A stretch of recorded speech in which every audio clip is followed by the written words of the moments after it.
At about 1 o'clock Sunday morning, the 16th of April, there came a tremendous knock upon our front door. When I was aroused by the knock, I jumped out of bed and went down the hall, and I approached the front door, where I found Pa standing with the door partially open. I heard him say to someone on the front piazza, "You cannot come in. I will not admit strangers who refuse to give me their names. I have just heard of the assassination of the president, and the country is swarming with soldiers, and you must leave." The party on the outside parleyed with him but a short time. I saw the two men leave the yard. They were then joined by another man at the front gate, and the three rode out from the lawn to the public road about 100 yards away, muttering and complaining of their inhospitable treatment. Samuel Cox, Jr., in a letter to a Mrs. Johnson, 1891.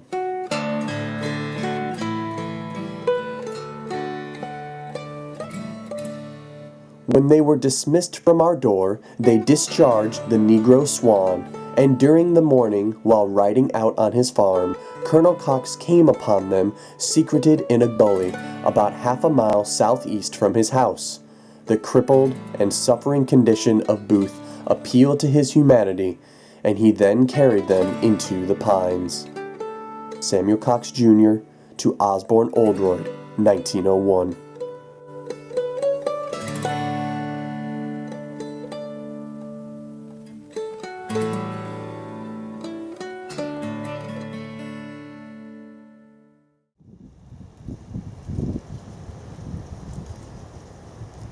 I gotta say, I feel a lot like Booth, just waiting, knowing that someone is going to be coming, in his case, Thomas Jones, but just not knowing when they're going to come, whether the person you hear is actually them, or someone who's trying to capture you.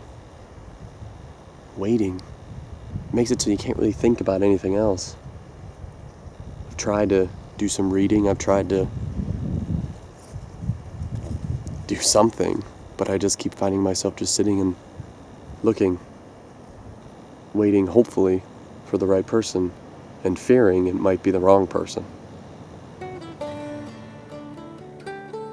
Soon after breakfast, Samuel Cox, Jr., adopted son of my foster brother, Samuel Cox, came to my house, Huckleberry, and told me his father wanted to see me about getting some seed corn from me. He added, in an undertone, "Some strangers were at our house last night." It was a little after 9 o'clock when we reached Rich Hill. Cox met me at the gate, and we walked off a short distance to an open space where there was nothing that might conceal a listener. At length he said to me, "Tom, I had visitors about 4 o'clock this morning." "Who were they, and what did they want?" I asked. "They want to get across the river," said Cox, answering my last question first, and then added in a whisper, "Have you heard that Lincoln was killed Friday night?"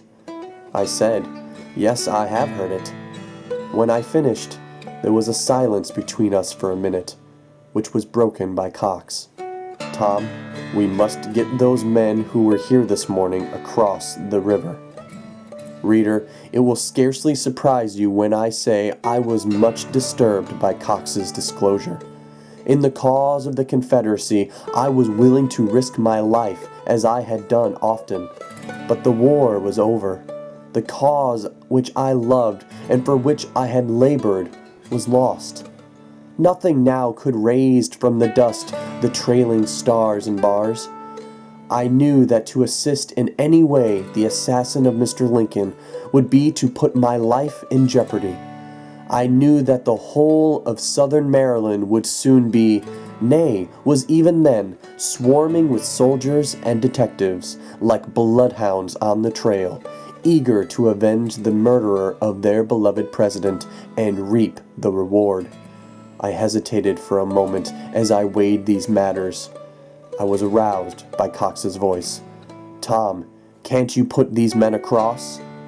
"Sam," I replied, "I will see what I can do, but the odds are against me. I must see these men. Where are they? Thomas Jones, 1893.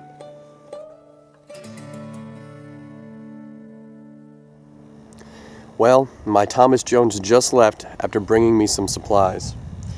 Which, right now, more importantly, is food. Because it's about 1:45. And so, I haven't eaten in almost 24 hours, so I'm a little peckish. And so, my Thomas Jones, brought me the same thing that Booth's Thomas Jones brought him. Namely, it talked about how he was brought coffee. I don't need coffee in this heat. Whiskey. I actually have some whiskey in the back there when time calls for it. Also, fish. This time I was not brought fish, but ham and bread. And those are the two things that I have right now. And so, my Thomas Jones brought me a nice loaf of bread, some of which I will eat now, and of course the rest of it I will save for later, because that's a good amount for dinner time, I suppose, since now it's lunchtime. And also brought me, what I'm going to dig into right now, some good ham. And that's what I'm really looking forward to, because I'm pretty hungry. Ham. That's what's for lunch dinner.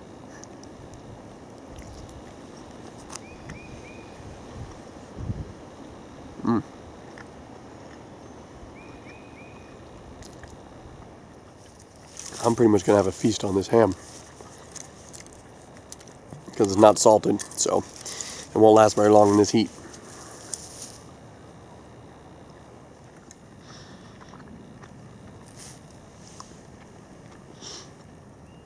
I'm going to have to be careful with this bread. I think I'm seeing some mold on it. We actually had this bread at home for a while beforehand, before this. You know, I'm just going to rip it.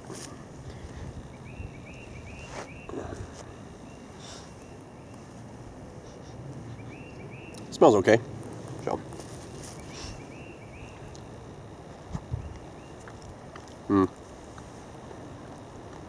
It's a little stale, but it'll do. I'm sure Booth didn't get the best cuisine either. Well, you don't have to watch me eat the whole thing, but just so you know, day one, here's my breakfast, my breakfast, lunch, and dinner. I might save some of the bread, put it back in the bag, save it for later, as long as I can put it somewhere away from the bugs. But pretty much, I'm gonna eat the rest of these ham slices next. There are 1, 2, 3, 4, 5 more of them, so I'll be stuffed with ham by the time I'm done here. I'll probably need a ham nap. But it's funny how a little thing like food can really brighten stuff up, make you feel better. And human contact, when my Thomas Jones was here, just for a short period of time before she had to leave, makes you feel better about stuff. All right, I'm going to go back to eating my lunch. I'll let you go. Bye.